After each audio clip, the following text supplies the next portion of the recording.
يا معاشر المسلمين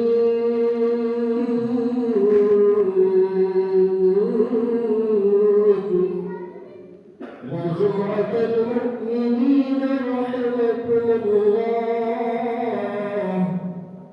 اعلموا أن يومكم هذا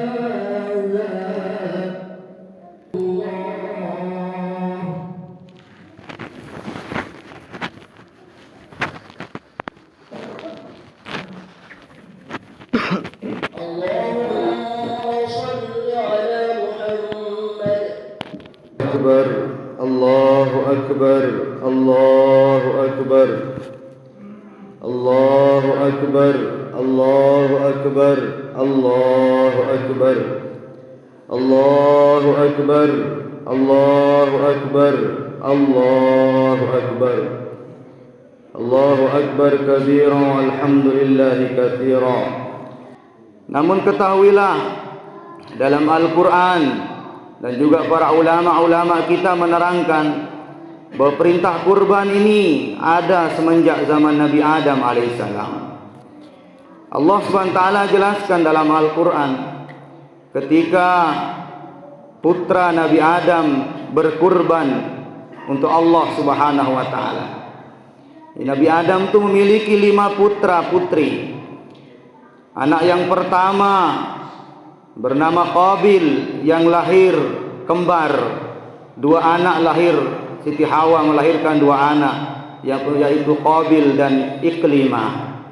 Kemudian yang kedua lahirlah anak yang bernama Habil dan Labuda, anak yang kembar juga. Dan yang terakhir anaknya Nabi Adam dan Siti Hawa adalah Nabi Syith alaihi salam. Maka ketika itu Allah perintahkan bahwa Qabil ini diperintahkan menikah dengan Labuda, anak kembar, saudara kembar daripada Habil, dan Habil menikah dengan Iklimah.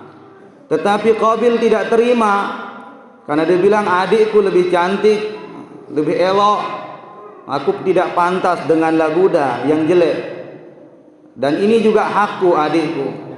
Maka dia menentang perintah Allah. Maka kemudian Nabi Ibrahim perintahkan untuk berkurban. Allah perintahkan Nabi Ibrahim, suruh dia mengorbankan. Siapa kurbannya yang diterima, dialah yang menikah dengan Iklimah. Maka saat itu karena Qabil dia petani, dia mengorbankan daripada gandum atau beras. Tetapi dia pilih gandum yang buruk, yang jelek. Tetapi sebaliknya Habil dia adalah peternak, dia korbankan kambingnya yang paling dia cintai atau domba. Maka singkat cerita, ketika dia lepaskan daripada kurbannya, maka yang disambar oleh cahaya atau api itu adalah kambingnya daripada Habil, sedangkan kurbannya Qabil tidak diterima oleh Allah. Maka saat itu marahlah Qabil sehingga dia membunuh saudaranya Habil. Dia bunuh karena dia tidak terima kalau Iklimah menikah dengannya, dan dia tidak terima Allah menerima kurbannya. Maka kambingnya daripada Habil itulah yang digunakan untuk mengganti daripada Nabi Ismail ketika disembelih oleh bapaknya atau dikurbankan. Beliau mengatakan, kila sababa sabhi Ibrahim Ismail alaihissalam annahu qarraba al-fashah wa 300 baqarah wa 100 badanatin fi sabilillah. Maka sebab asal mula kenapa Nabi Ibrahim menyembelih daripada putranya, karena Nabi Ibrahim kebiasaannya berkurban 1000 ekor syah atau domba, dan dia korbankan 300 ekor sapi dan 100 ekor unta. Maka fata'ajjaban nasu wal malaikah min dzalika, sampai-sampai seluruh orang ini takjub, bangga, heran melihat Nabi Ibrahim, bahkan malaikat pun heran. Luar biasa pengorbanan Nabi Ibrahim alaihissalam. Ketika orang-orang itu heran melihat dia, apa kata Nabi Ibrahim? Faqala Ibrahim alaihissalam, kullu ma tuqarriba bihi laisa bi syai'in di, wallahi wallahi wallahi, demi Allah, lau kana li ibnun la azbahannahu fi sabilillah. Maka apa kata Ibrahim? Ini belum seberapa. Sekiranya aku punya anak-anakku pun akan aku korbankan untuk Allah, kata Nabi Ibrahim. Karena Nabi Ibrahim sudah umur 100 tahun belum punya anak. Tetapi falamma qala Ibrahim alaihissalam hadzal qaul madha alaihi zaman fanasiya hadzal qaul falamma jaa ilal ard muqaddasatin sa'ala rabbahul walad fa'ajaballahu du'ahu wa basyarahu bil walad.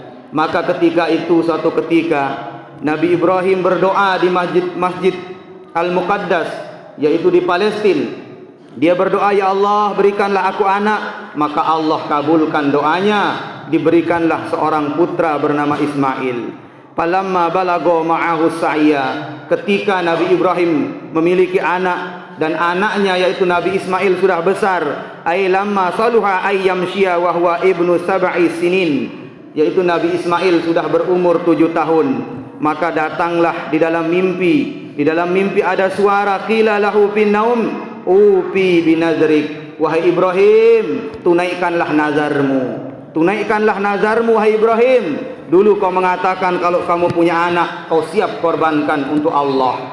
Maka kata Ibnu Abbas, qala Ibnu Abbas radhiyallahu taala anhuma, lamma kanat lailatul tarwiyah wa nama ra'a fil manam min yaqulu ya Ibrahim upi binazrik falamma asbaha yatarawwa ay yatafakkar ahwa minallahi am minasyaitan falidza summiya yaumat tarwiyah. Maka pada hari tarwiyah, yaitu tanggal 8, itu malam tanggal 8 Nabi Ibrahim bermimpi. Lalu ketika waktu subuh beliau berpikir, apakah ini dari Allah atau dari syaitan? Karena mimpinya dia katakan, wahai Ibrahim sembelihlah anakmu karena itu nazarmu. Tapi Nabi Ibrahim masih berpikir-pikir, apakah ini dari Allah ataukah dari syaitan. Maka dinamakanlah hari tarwiyah, artinya hari berpikir-pikir apakah ini benar atau salah. Kemudian malam kedua, falamma amsa ra'a thaniyan fil manam, ketika malam kedua Nabi Ibrahim bermimpi lagi. Dalam mimpinya dikatakan, wahai Ibrahim tunaikan nazarmu, kamu mengatakan akan sembelih anakmu. Maka kemudian Nabi Ibrahim mengatakan ini benar dari Allah. Maka disebutlah dia hari Arafah, yaitu tanggal 9. Hari Arafah di mana orang wukuf di Arafah, yaitu hari di mana Arafah artinya mengenal, di mana Nabi Ibrahim mengenal bahwa ini perintah Allah bukan dari syaitan. Kemudian di hari yang ketiga disebut dengan hari Yaumun Nahar, hari kurban, itu di mana Nabi Ibrahim alaihissalam mengorbankan daripada putranya. Yaitu ketika Nabi Ibrahim membenarkan mimpinya, maka dia datang kepada istrinya Siti Hajar yang mengatakan, wahai istriku, pakaikanlah daripada anakmu pakaian yang bagus. Albisi waladik Ismail ahsan thiyab, kau gunakan dia pakaian yang bagus, gunakan wangi-wangian, karena sebentar lagi saya akan mengajak daripada anak kita untuk berjalan-jalan atau bertamu. Maka Siti Hajar alaihi wassalam, beliau menggunakan pakaian yang bagus. Kemudian dia meminyaki rambut anaknya, kemudian juga memberikan wangi-wangian kepada Nabi Ismail. Kemudian Nabi Ismail membawa anaknya dan beliau membawa hablan wa sikinan zahaba ma'u ila janibil mina, dibawa anaknya ke arah menuju kepada Mina, itu membawa satu buah pisau dan seuntas tali. Kemudian ketika Nabi Ismail bermain-main di hadapan bapaknya, datanglah iblis alaihissalam. Apa kata iblis kepada Nabi Ibrahim? Ya Ibrahim, li abihi ala tara i'tidala qama wa husna surah wa latafa siratu faqala Ibrahim na'am walakin umirtu bidzalik. Apa kata iblis? Wahai Ibrahim, lihatlah anakmu yang tampan, yang gagah, yang bagus. Kok tega sekali kamu sebagai bapak mau menyembelih anakmu? Apa kata Ibrahim? Na'am walakin umirtu bidzalik. Benar apa katamu hai iblis, tetapi ini perintah Allah Subhanahu wa taala. Falamma ayisa minhu jaa ila Hajar. Ketika itu iblis tidak bisa menggoda Nabi Ibrahim. Dia datang kepada Siti Hajar. Dia katakan, wahai Hajar, lihat tega sekali itu suamimu, dia mau menyembelih anakmu sendiri. Maka Siti Hajar mengatakan, kadzabta, kamu dusta. Tidak benar bahwa dia membawa pisau mau menyembelih daripada anakmu. Apa kata Hajar, istri yang soleha? Dia menjawab, qalat an-nabiyyu la yu'maru bil batil wa ana abdi li amrihi ruhihi fa kaifa biwaladi. Wahai iblis, dia adalah nabi Allah. Tidak mungkin seorang nabi melakukan sesuatu yang batil, dan tidak mungkin Allah memerintahkan sesuatu yang batil. Kalau Allah perintahkan suamiku untuk menyembelih anakku, jangankan anakku, aku pun aku rela dikorbankan untuk Allah. Ini jawaban seorang istri yang mengatakan, jangankan anakku, sekiranya ini perintah Allah, wa ana abdi li amri ruhi, ruhku pun rela aku korbankan untuk agama Allah.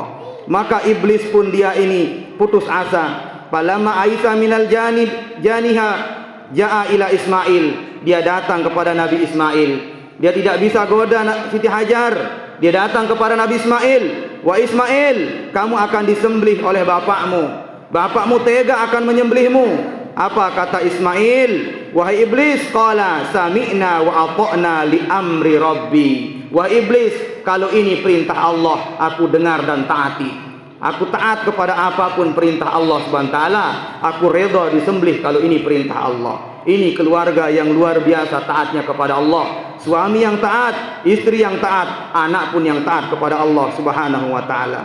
Maka ketika itu iblis putus asa dan dia tidak bisa menggoda daripada keluarga Nabi Ibrahim alaihissalam, Siti Hajar dan juga Nabi Ismail, dan dia mengerahkan banyak daripada tentara iblis. Namun Nabi Ismail melempar daripada iblis. Dia lempar daripada iblis dengan batu di dekat Mina. Maka ini disebutkan dengan apa? Lempar jumrah. Itu dengan niat untuk melempar dari iblis alaihissalam. Maka ketika itu Allah Subhanahu wa taala menerima daripada pengorbanan Nabi Ibrahim. Falamma balagha Mina qala Ibrahim alaihissalam liwalidi, ya bunayya inni ara fil manam anni azbahuka fandur ma tara. Wahai anakku, Allah perintahkan aku untuk menyembelihmu, bagaimana pendapatmu? Kata ulama, ini seorang bapak, dia tidak sewenang-wenang, tetapi dia minta saran dari anaknya. Maza taro, wahai anakku, bagaimana pendapatmu? Apa kata seorang anak? Qala ya abati if'al ma tu'min satajiduni insyaallahu minas sabirin. Wahai ayahku, kerjakanlah kalau memang itu perintah Allah, dan engkau akan dapati aku sebagai anakmu, anak yang bersabar. Maka ketika itu Nabi Ismail menggorok atau menyembelih anaknya, tetapi tidak bisa terpotong daripada lehernya. Sampai sekuat tenaga Nabi Ibrahim memotong leher anaknya, tapi tidak bisa. Apa kata Nabi Ismail? Faqala Ismail alaihissalam, ya abati du'ufat quwwatuka bisabibi mahabbatik li. Wahai ayahku, karena terlalu cinta engkau kepadaku, sehingga pisau itu tidak bisa memotong leherku. Maka marahlah daripada Nabi Ibrahim. Lalu beliau melemparkan pisau itu ke sebuah batu. Maka batu itu terpecah karena pisau itu. Lalu apa kata Ibrahim? Taqta'ul hajar walam taqta'ul laham. Kok bisa pisau ini bisa memecah batu, sedangkan leher anakku tidak bisa terpecah? Fatakallama sikin biqudratillah, dengan izin Allah pisau itu bisa berbicara. Apa kata pisau itu? Ya Ibrahim, wahai Ibrahim, anta takul iqta wa ilahul alamin yaqulu la taqta. Engkau mengatakan, wahai pisau, penggallah leher anakku, tetapi Allah perintahkan, wahai pisau, jangan kau penggal leher Ismail. Kata pisau itu, aku lebih taat kepada Allah daripada kepada engkau. Maka pisau ini mengatakan bahwa Allah perintahkan aku untuk tidak memenggal leher anakmu. Tsumma qala Allah Ta'ala, lalu Allah berfirman, wa nadainahu an ya Ibrahim qad saddaqta ru'ya. Allah ceritakan dalam Al-Quran bagaimana pengorbanan Nabi Ibrahim. Allah terima daripada pengorbanan Nabi Ibrahim. Kemudian Allah ganti daripada Nabi Ismail dengan seekor domba. Fadainahu bidzibhin azim, didatangkan domba dari langit. Maka ulama mengatakan minal jannah, domba itu dari surga. Wa huwa al-kabsul ladzi qarrabahul Habil, itu adalah domba atau kambingnya Habil. yang ketika itu Allah angkat kambing itu ke surga, dan di surga dia hidup. Lalu dengan kambing itulah Allah SWT ganti daripada Nabi Ismail alaihissalam. Maka malaikat Jibril alaihissalam membawa kambing itu. Wa qad ata Jibril alaihissalam ma'al kabshi hatta ra'a Ibrahim alaihissalam yu'aliju bisikkin halqa Ismail alaihissalam. Faqala Jibril ta'ziman lillahi wa ta'ajjuban li Ibrahim alaihissalam, Allahu akbar, Allahu akbar, Allahu akbar.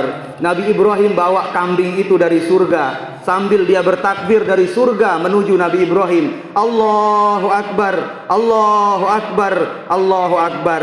Faqala Ibrahim, kemudian Nabi Ibrahim mendengar takbir daripada Jibril. Apa kata Ibrahim? La ilaha illallah wallahu akbar.